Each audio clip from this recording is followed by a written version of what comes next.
দেখো অনির্বাণ, আমার একটা বদনাম আছে। আমি তো সবসময় বলি ঘোষিত ভাবে আমি 10% রাজনীতিবিদ, 90% প্রাক্তন ফৌজি।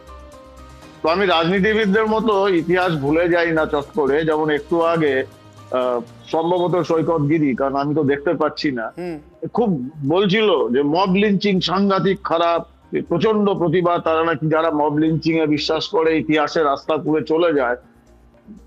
তোমার মনে আছে বানতলার ঘটনা? মনে আছে তো সেই বানতলায় যেরকম ভাবে ওই কি না দিওয়ান, অনিতা দিওয়ান হুম। এবং তার ড্রাইভার আরেকজন মহিলাকে প্রকাশ করে খুন করা হয়। জ্যোতিবাবু তখন বলেছিলেন এটা একটা মব লিঞ্চিং এর ঘটনা, এরকম তো হয়েই থাকে, কতই হয়ে থাকে। এবং অবভিয়াসলি তার জন্য বাম দলগুলো ইতিহাসের রাস্তা পুরো চলে গেছে, যেরকম ভাবে বললো সৈকত। এবার তুমি এই এই অকল্যাণ ব্যানার্জির কথা বলছো, দেখো এই ভদ্রলোক, আমি আবার বলছি, আমি যদি সমর্থন নাও করি আমি তাও বলি হুম।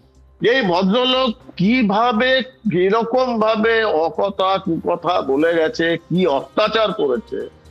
ওই কলকাতাতে টিভি 9 স্টুডিওতে বসে বামপন্থী নেতাদের কোনো ধারণা নেই। আমি তো এখানেই রয়েছি ওনার সংসদীয় ক্ষেত্রে, ওনার কুপুত্র বা সুপুত্র whatever, I don't care, তার বিরুদ্ধে তো লড়েছি।